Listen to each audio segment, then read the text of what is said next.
Hello बच्चों, आप देख रहे हैं आपका अपना YouTube channel JMS coaching institute.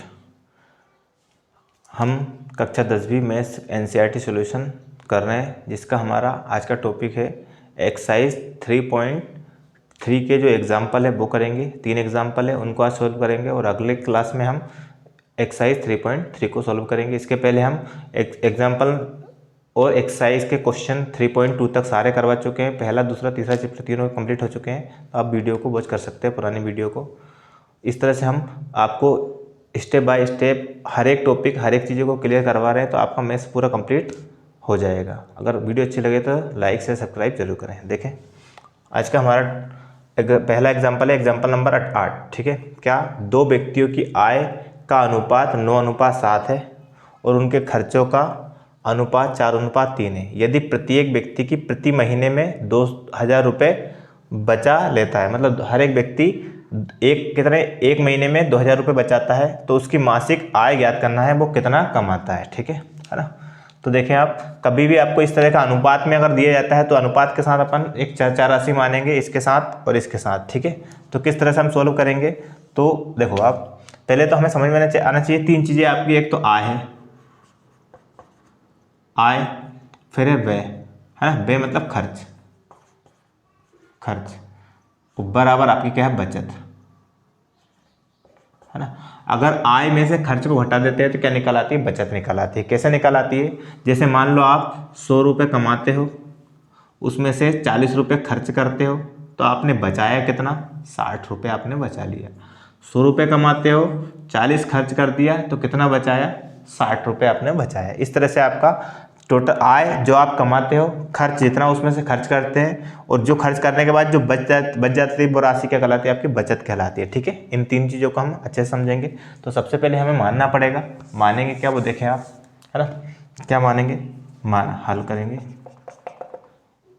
माना दो व्यक्ति है ना, तो व्यक्तियों की आय, है ना।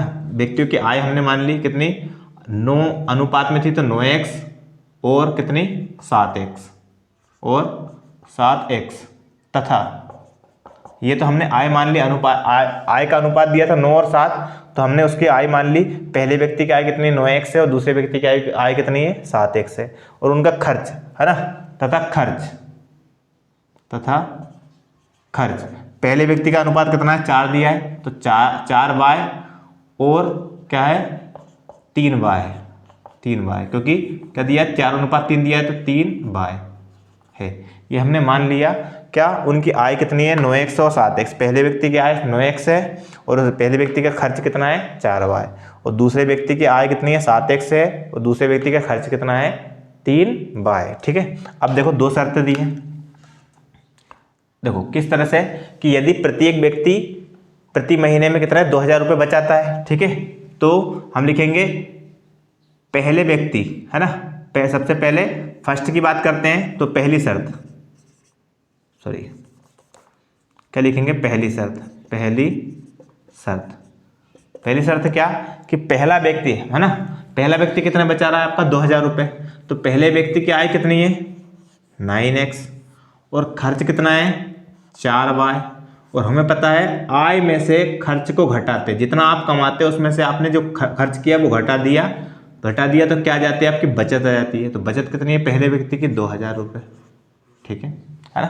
फिर दूसरी शर्त देखें आप, दूसरी शर्त भी इसी तरह से है। दूसरी शर्त में भी ये बोल रहा है कि जो दोनों व्यक्ति कितने रुपए बचाते हैं, 2000 रुपये बचाते हैं। ठीक है, तो दूसरे व्यक्ति की भी आय कितनी है, 7x, है ना, और खर्च कितना है उसका, 3y, और 7x में से 3y घटा दिया, तो कितना बचाता है, वो भी 2000 रुपये। ठीक है, कैसे, है ना, वो बताते हैं। जैसे मान लो आप 100 रुपये कमाते हो, है ना, ए व्यक्ति 100 रुपये कमाता है, 40 खर्च करता है, तो कितना बचाता है, 60 रुपये। ठीक है, अब दूसरा व्यक्ति भी 60 रुपये बचाता है, लेकिन वो कमाता कितना है, 90 रुपये। अब 90 रुपये अगर वो कमाता है तो कितना खर्च करेगा, 30 खर्च करेगा, है ना, लेकिन बचत दोनों की समान है। इसी तरह से आपको ये दिया था, है ना। पहला व्यक्ति इतने कमाता है, इतने खर्च करता है, इतने बचाता है। दूसरा व्यक्ति इतने कमाता है, इतने खर्च करता है, इतना बचाता है। दोनों 2000 रुपये बचाते हैं। अब इसको हम कर रहे हैं विलोपन विधि से, क्योंकि क्वेश्चन में आपका एग्जाम्पल में ये आपको दिया है कौन सी मेथड से करना है, विलोपन से, विलोपन विधि। अब विलोपन विधि क्या होती है वो उसको हम देखेंगे। देखो किस तरह से, ये आपकी इक्वेशन क्या होगी फर्स्ट और ये क्या होगी आपकी सेकंड। तो विलोपन विधि में क्या करते हैं हम, देखो प्रतिस्थापन में क्या करते हैं, x या y का मान निकाल के दूसरे समीकरण में रख देते हैं। इसमें क्या करना है आपको, x को या तो x को इक्वल बनाना है या y को इक्वल बनाना है। तो हम क्या करेंगे, देखो या x को इक्वल बनाने के लिए कैसे करेंगे, इक्वल का मतलब बराबर, ठीक है। देखो 9 है और यहाँ 7 है, तो हर बार आपको क्या करना है, यहाँ इसके साथ x का जो गुणांक है उसका गुणा समीकरण 1 में कर देंगे और इसके साथ जो गुणांक है उसका गुणा इसमें कर देंगे, तो ये दोनों इक्वल बन जाएंगे। क्यों, देखो अगर 9 में 7 का गुणा करते हैं 63 और 7 में 9 का गुणा करते हैं तो भी 63, तो ये आपका बराबर हो जाएगा। इस तरह से हम विलोपन विधि को सॉल्व करते हैं, ठीक है ना। तो हम क्या करेंगे, समीकरण कौन से में, समीकरण 1 में तो किससे गुणा करेंगे, 7 से, मैं 7 से, तथा समीकरण 2 में, देखो समीकरण ये 1 है, 1 में इस 7 से गुणा करना है और 2 में इस 9 से गुणा करना है। समीकरण 2 में 9 से गुणा करने पर, ठीक है ना। आप चाहो तो लिख भी सकते हो, नहीं तो आप यहाँ भी लिख सकते हैं ना, ठीक है। यहाँ आपको लिख के बता देते ताकि क्लियर हो जाए। इसमें किससे गुणा कर रहे हैं, 7 से, और इसमें किससे गुणा कर रहे हैं, 9 से, ठीक है। तो देखो 7 से गुणा कर रहे हैं, 7 नाम 63 x माइनस 7 चौक 28 बाय इज इक्वल टू 7 दूनी 14,000, ठीक है। 9 से गुणा कर रहे हैं, 9 7 63 x minus 9 3 27 y is equal to 9 दूना 18,000। इस तरह से गुणा कर दिया। फिर दो इक्वेशन जो बनेगी उसको हम क्या करेंगे, घटाएंगे। तो यहाँ साइड में लिखना भी पड़ेगा, दो इक्वेशन बन गई, इसको क्या करने पर, घटाने पर। घटाते क्यों है, जोड़ते क्यों, उसका रीजन बताएंगे अभी आपको। ये लिखेंगे घटाने पर, जोड़ने पर क्यों नहीं आया उसका रीजन देखो आप। जो संख्या आपकी इक्वल बनी हुई है, देखो x वाला फंक्शन समान बना हुआ है, अगर जो हमने बराबर बनाया उसके चिन्ह सेम होते हैं, सेम मतलब दोनों प्लस के हो या दोनों माइनस के हो, तो उसको काटने के लिए हमें क्या करना पड़ेगा, घटाना पड़ेगा।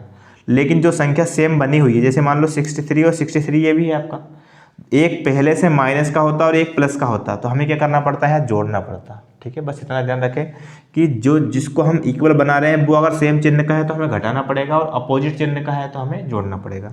अभी हम घटा रहे हैं, घटाने पर नीचे वाले समीकरण के चिन्ह चेंज हो जाते हैं। प्लस का 63 है, किसका हो जाएगा, माइनस का। यह माइनस है, किसका हो जाएगा, प्लस।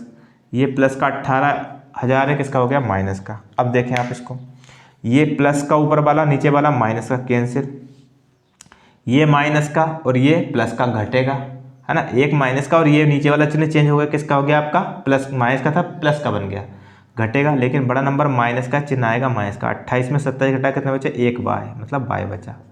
अब एक माइनस, इधर ऊपर वाला प्लस का लेकिन नीचे वाला किसका है, माइनस का, तो घटेगा। बड़ा नंबर 18,000 है तो चिन्ह माइनस का आएगा, माइनस का बड़ा नंबर है। 18,000 में 14,000 घटाया, कितना बचा आपका, ठीक है। 18 में 14 घटाए, है ना, तो कितने बचे आपके, 4,000।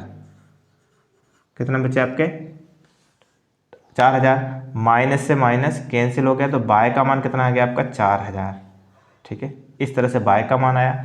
इस बाय के मान को हम कहाँ रख सकते हैं, समीकरण 1 में भी रख सकते हैं और 2 में भी कहीं भी रख सकते हैं, ना। तो बाय का मान समीकरण 1 में रख दो आप, 1 में रखने पर, ठीक है। समीकरण 1 में हम बाय का मान रख रहे हैं, दिखाई दे रहा है अभी, देखें आप। समीकरण 1 9x माइनस 4 इंटू बाय की वैल्यू कितनी है, 4,000 इजिकल टू कितना है आपका, 2,000, ठीक है। इस तरह से, है ना। अब सोल्व कर लेते हैं। इधर 9x माइनस 1 प्लस माइनस 4 चौक 16, तो कितना आ जाएगा आपका, 16 और 3 0 लगा दी, इजिकल टू कितना, 2,000, है ना, ठीक है। 4 चौक 16, तो 16,000 हो गया। पक्षांतर कर दे इसका, तो 9x इजिकल टू 2,000 और प्लस 16,000 माइनस का किसका जाएगा, प्लस का, ठीक है। 9x इजिकल टू 16 और 2 कितना हो गया, 18,000 हो गया,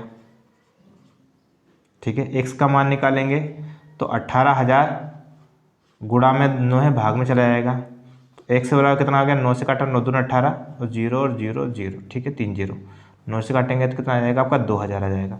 इस तरह से हमारा x और y दोनों का मान आ गया, ये आपका 2000 आ गया, ठीक है ना। तो x और y था क्या आपका, देखो अब x और y का मान आ गया, हमसे पूछा क्या है, मासिक आय पूछी है ना, ठीक है। तो मासिक आय, मासिक आय है ना, पहले ए व्यक्ति मतलब पहले व्यक्ति की बात कर रहे हैं, किसकी, दोनों की अलग अलग निकालनी, पहले व्यक्ति की, पहले व्यक्ति की मासिक आय पहले व्यक्ति की कितनी है, देखो आप 9x है, कितनी थी 9x, तो 9 इंटू एक्स की वैल्यू हमारी कितनी आई 2000, 2000, ठीक है। तो 9 दूना 18,000, कितना 18,000 रुपये कौन कमाता है, पहला व्यक्ति कमाता है, ठीक है। फिर दूसरे व्यक्ति की, दूसरे व्यक्ति की मासिक आय कितनी थी 7x थी, देखो आप दूसरे व्यक्ति की कितनी थी आपकी 7x, तो 7 इंटू एक्स की वैल्यू कितनी 2000, तो कितना 7 दूना 14,000 रुपये ये कमाता है। अभी हमसे आय पूछा है, हमसे कुछ पूछते खर्च पूछते तो बाय का मान रख देते, तो खर्च पूछते तो 4 चूँकि 16,000 इसका खर्च है और 4 तिया 12,000 इसका खर्च है, तो खर्च भी हम निकाल सकते थे, ठीक है ना। देखें अगला क्वेश्चन, देखें एग्जाम्पल नंबर 9 है, विलोपन विधि से रैखिक समीकरण को हल करना है, ठीक है। विलोपन विधि से करना है तो सिंपल सी बात है, ये समीकरण आपका हो गया 1 और ये समीकरण क्या हो गया आपका 2, ठीक है। अभी आपको बताया था यहाँ जो अंक है x के साथ जो कोफिशिएंट है कितना है 2, गुणांक कितना है 2 है, तो 2 का गुणा तो करेंगे समीकरण 2 में, ठीक है। और इस x के साथ क्या है आपका 4 है, तो इस 4 का गुणा करेंगे किसमें, समीकरण 1 में, ठीक है। इस तरह से हम गुणा करते हैं, यहाँ वाली संख्या गुणा इधर और यहाँ वाली संख्या का गुणा इधर, ठीक है। तो ये आपका इक्वल हो जाएगा, देखिए आप 4 गुणा कर रहे हैं, 4 दूना 8x प्लस 4 तिया 12 यहाँ लिख भी सकते हैं, समीकरण 1 में इससे, समीकरण 2 में इससे, है ना, यहाँ लिख देते हैं चाहे, चूंकि क्या समीकरण 1 में किससे गुणा किया हमने 4 से तथा समीकरण 2 में किससे गुणा किया 2 से गुणा करने पर, ठीक है। इस तरह से है ना, अब गुणा कर दिया, देखो 4 दूना 8x प्लस 4 तिया 12y इज इक्वल टू 4 8 32, फिर 2 से गुणा किया 4 दूना 8x प्लस 6 से 6 दूना 12y इज इक्वल टू 7 दूना 14, है ना। अब देखो जो इक्वल बना रहे थे, x को इक्वल बना रहे थे, दोनों सेम है आपके, है ना। तो हम क्या करते हैं, घटाएंगे, साइड में क्या लिखेंगे घटाने पर, क्या लिखेंगे घटाने पर, घटाने पर नीचे वाले समीकरण के चिन्ह चेंज होंगे, प्लस का x 8x माइनस का हो जाएगा, यहाँ प्लस लगा है तो माइनस हो जाएगा, यहाँ प्लस लगा है तो माइनस हो जाएगा, कोई सा चिन्ह नहीं लगाया मतलब वो प्लस का है, ठीक है। ये प्लस का ये माइनस का कैंसिल, ये प्लस का और ये भी माइनस का सेम संख्या है कैंसिल, तो आपका इधर क्या बचा 0 बराबर, इधर 32 में से 14 घटाए तो 12 में से 4 घटाए कितने बचे आपके 8, और यहाँ 2 में से 1 घटाया कितना बचा 1, यहाँ कितना बचेगा आपका 2 में से 1 घटाया कितना बचा 1, ठीक है 18 बचे, है ना।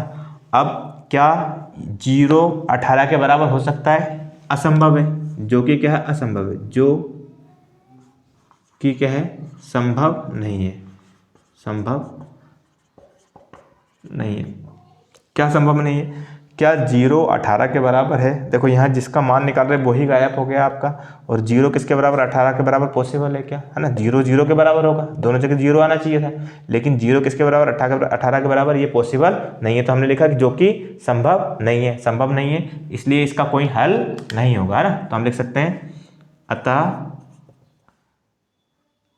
रैखिक समीकरण का, रैखिक समीकरण का कोई हल नहीं है। इस तरह से हम इसको सॉल्व करेंगे, है ना। लास्ट एग्जांपल देखें इसका और उसके बाद फिर एक्सरसाइज पे चलते हैं। देखें नेक्स्ट क्वेश्चन है एग्जांपल नंबर 10, पूरे एग्जांपल कंप्लीट हो जाएंगे इसके। 2 अंकों की एक संख्या है, 2 अंकों की संख्या है ना, 2 अंकों की संख्या स्टार्ट कहाँ से होती है 10 से, सबसे छोटी 2 अंकों की संख्या क्या है आपकी 10 है, ठीक है। तो 2 अंकों की संख्या है आपकी, है ना, एवं उनके अंकों को उलटने पर बनी संख्या का योग कितना है 66, मतलब संख्या के अंकों को जैसे मान लो आपका कितना लिखा है, आपका लिखा है 26 और अंकों को पलट देंगे तो कितना हो जाएगा आपका 62 हो जाएगा। इस तरह से कि एक 2 अंकों की संख्या है और अंकों को पलटने पर जो संख्या बनती है उनको जोड़ने पर कितना आता है उनको जोड़ने पर आता है 66। ये क्वेश्चन में दिया हुआ है, हमने ये सही लिखा है, ठीक है। आगे दिया है यदि संख्या के अंकों का अंतर 26, अंकों का अंतर मतलब 6 में से 2 घटाए तो कितना आएगा आपका 2 आएगा, अंकों का अंतर कितना है 2 है, ये आपको दिया हुआ है। तब अपने को संख्या ज्ञात करनी है और ऐसी कितनी संख्याएं होंगी ये आपको बताना है, ठीक है। बहुत आसान सा क्वेश्चन है, तो उसके लिए हमने मानेंगे। अब क्या मानेंगे वो देखें आप। माना दहाई का अंक, इकाई दहाई होती है आपको, पहला अंक इकाई, फिर दहाई, फिर सैकड़ा। तो दहाई का अंक हमने क्या माना x तथा इकाई का अंक क्या माना हमने y। अगर आप दहाई का अंक x मानते हो और इकाई का अंक y मानते हो तब संख्या क्या होगी, तब संख्या हो जाएगी आपकी 10x + y, ठीक है। अब क्यों, उसका रीजन बताओ, है ना, उसको वो भी समझेंगे।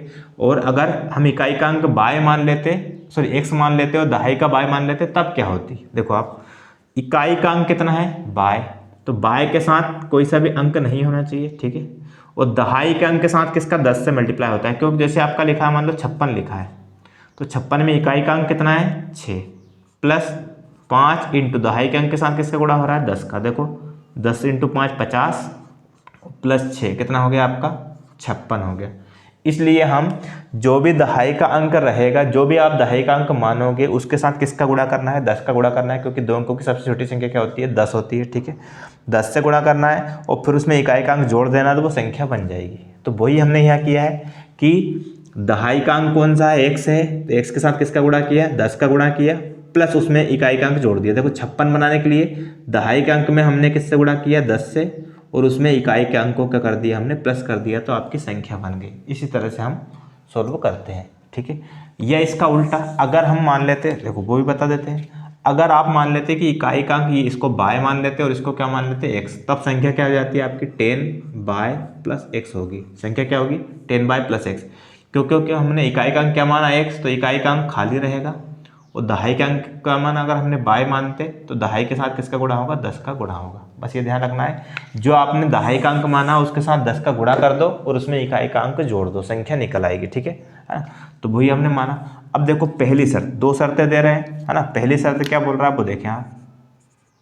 पहली शर्त, थ्योरिकल क्वेश्चन को आपको समझना पड़ता है। अगर क्वेश्चन समझ में आ गया, इक्वेशन बन गई, उसके बाद आप आसानी से कर सकते हैं।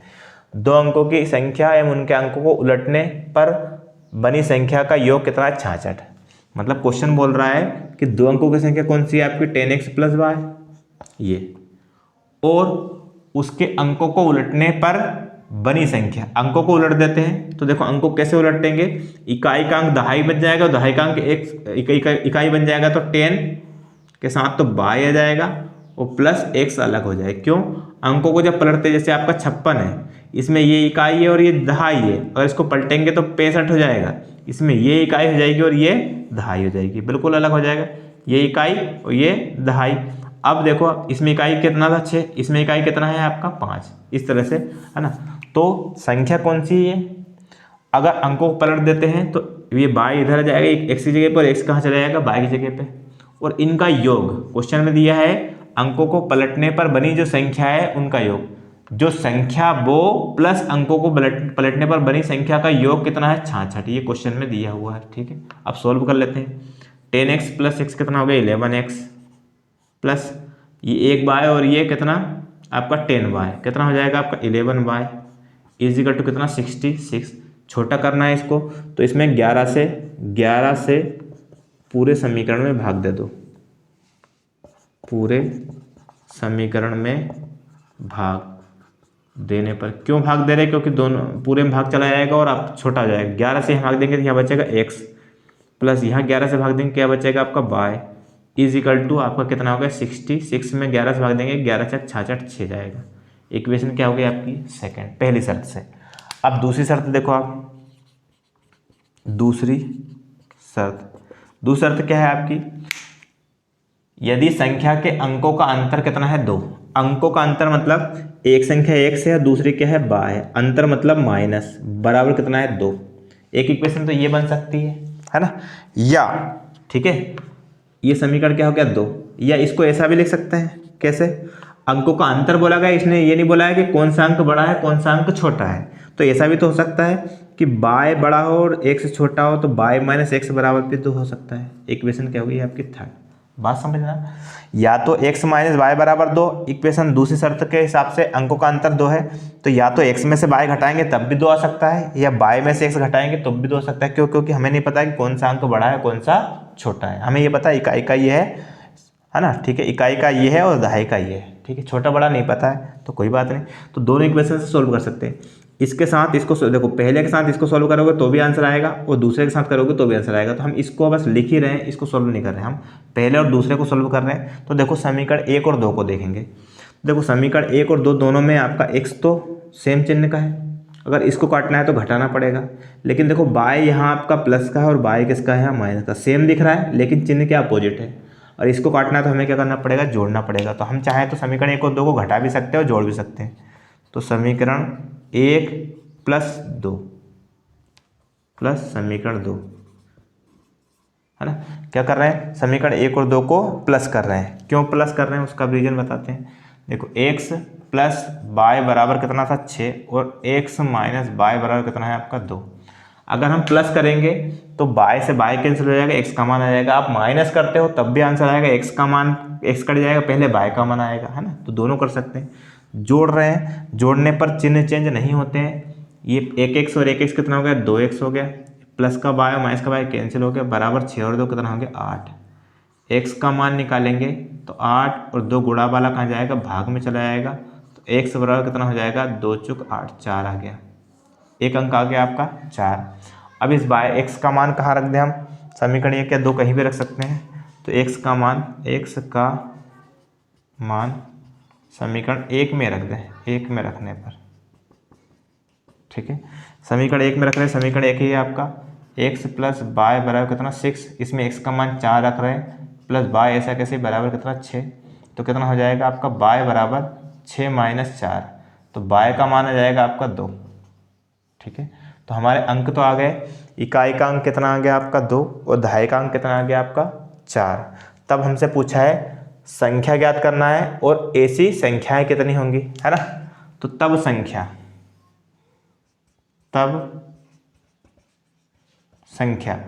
कहते हैं आपके 10x प्लस वाई, है ना, 10x प्लस वाई। अब देखो आप 10 इंटू x की वैल्यू कितनी है, देखो x की वैल्यू हमारे पास कितनी है, x की वैल्यू हमने निकाली 4, प्लस y की वैल्यू कितनी है आपके 2। तो पहले गुणा को 10 चुक 40 प्लस 2 कितना हो गया आपका 42, है ना। तो संख्या या तो 42 हो सकती है या कितनी हो सकती है 24, है ना। क्योंकि हमें पता है इकाई और दहाई का अंक, हमें ये नहीं पता कौन सा अंक बड़ा है कौन सा छोटा है, उसमें क्लियर करके नहीं दिया है। तो संख्या या तो 42 हो सकती है या क्या हो सकती है 24। तो हमसे यही पूछा था संख्या कौन सी होगी, तो संख्या या तो 42 होगी या क्या होगी 24 होगी। और हमसे पूछा था ऐसी कितनी संख्याएं हैं, तो हम लिखेंगे ऐसी 2 संख्याएं होंगी, ऐसी 2 संख्याएं कितनी, एक तो 42 या 24 हो सकती है। इस तरह से हमारा ये क्वेश्चन का आंसर आएगा। आई होप कि आपको समझ में आया हो, हर एक चीज़ हम क्लियर करते चल रहे हैं। आगे की वीडियो में हम इसके जो एक्सरसाइज है 3.3 विलोपन विधि को पूरा डिटेल में समझेंगे। अगर क्लास अच्छी लगी तो शेयर जरूर करें। धन्यवाद।